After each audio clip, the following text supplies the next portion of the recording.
Now, systemic hypertension is defined as blood pressure greater than 140/90. This definition changes on occasion, but it's a pretty good baseline number to be familiar with. When we think about this definition of hypertension, with this number we can define about 25% of the U.S. population as hypertensive. Recall that the normal blood pressure is less than 120/80, and so if anyone's greater than 140/90, we would then classify them as hypertension. Usually when patients have hypertension, both the systolic and the diastolic pressures are increased. You can have isolated increases in systolic or diastolic pressure, and that would also qualify as hypertension. Remember that when we have systemic hypertension, we can divide it based on the etiology into primary and secondary hypertension. In primary hypertension, we don't know the etiology. It basically represents about 95% of cases.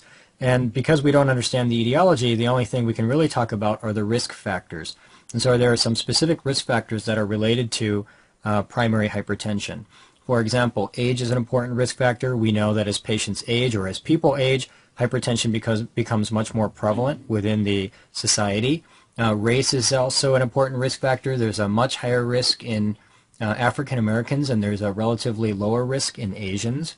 Obesity obviously is a risk factor. We're all well aware of that. Stress is thought to be a risk factor, lack of physical activity, and a high salt diet. Now when you think about high salt, remember that your systemic blood pressure is a function of your stroke volume, and the diastolic blood pressure is actually a function of the total peripheral resistance. And sodium, interestingly, actually increases both the blood volume and the total peripheral resistance. And so sodium has an effect on both the systolic and the diastolic blood pressures. Now we can separately classify hypertension as benign or malignant as well. So this would be another way to look at hypertension. In benign hypertension, we have a mild or moderate elevation in blood pressure, and most cases of hypertension are actually benign. This is clinically silent, and it damages vessels and organs over time. And we'll discuss some of that damage as we move forward in this particular chapter. Malignant hypertension, on the other hand, is a severe increase in blood pressure, characteristically greater than 200/120, and this can arise in one of two ways. It can either arise in a patient who has pre-existing benign hypertension. For example, the patient's got some long-standing hypertension and all of a sudden develops malignant hypertension, but it can also arise de novo in that the patient doesn't even have to have a history of hypertension. They can simply present with malignant hypertension.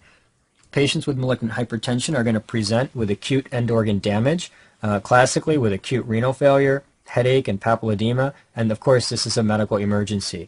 Now remember that patients who have severe hypertension, they can develop fibrinoid necrosis of the blood vessel wall, and we talked about that in Chapter 1. So that concludes our discussion on hypertension.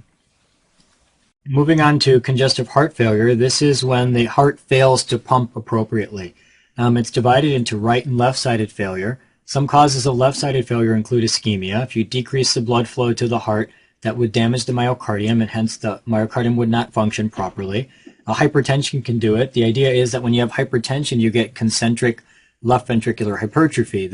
As there's an increased stress on the heart is going to undergo hypertrophy in order to be able to deal with that stress. Now, the more that you get hypertrophy of the wall of the heart, the harder it is to be able to oxygenate that wall, because, of course, if this is the normal thickness of the wall, and now you make the wall this thick, you've got to be able to oxygenate all of this extra mass of muscle.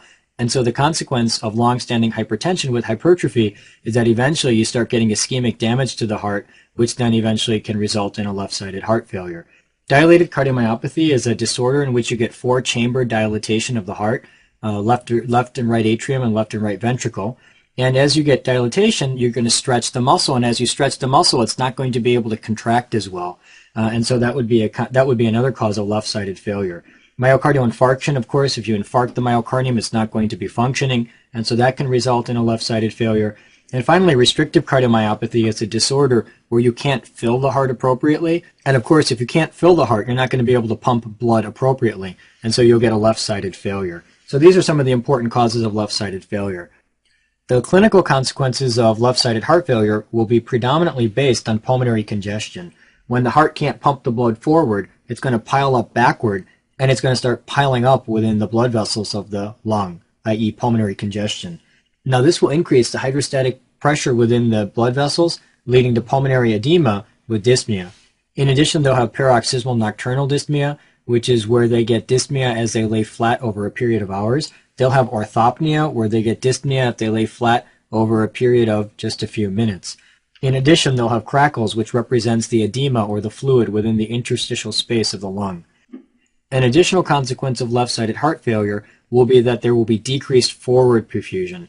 Perhaps the greatest consequence of this decreased forward perfusion will be that you'll get activation of the renin-angiotensin system.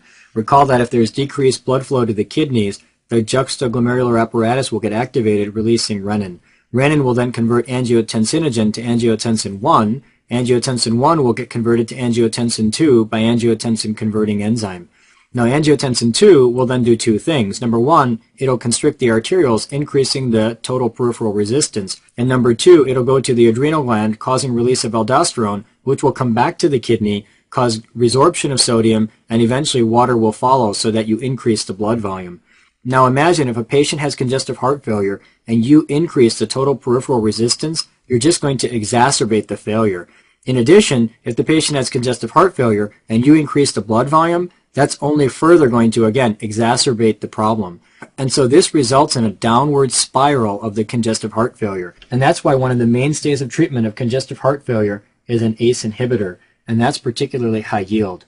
Now moving on to the right side, right-sided heart failure is most commonly due to left failure. Illustrating this is the left heart, and it's draining the pulmonary circuit. Then it's important to know that the right heart is actually feeding the pulmonary circuit. And so if there is backup of blood into the pulmonary circuit, eventually that would back up into the right heart, and then you'd get a right heart failure. And so again, very high yield to know that the most common cause of right-sided heart failure is actually left-sided failure. Other important causes of right-sided failure include left to right shunts. If you put extra blood into the right side, for example, with a shunt, so if this is right atrium, right ventricle, left atrium, left ventricle, if there is a shunt from, for example, the left ventricle to the right ventricle, that's going to then increase the amount of blood that goes into the right ventricle, increasing the risk for right heart failure. And then finally, chronic lung disease can also result in a right-sided heart failure. The idea here is that when you have lung disease, you develop hypoxia. And one of the consequences of hypoxia is that the blood vessels in the lung will constrict in response to that hypoxia.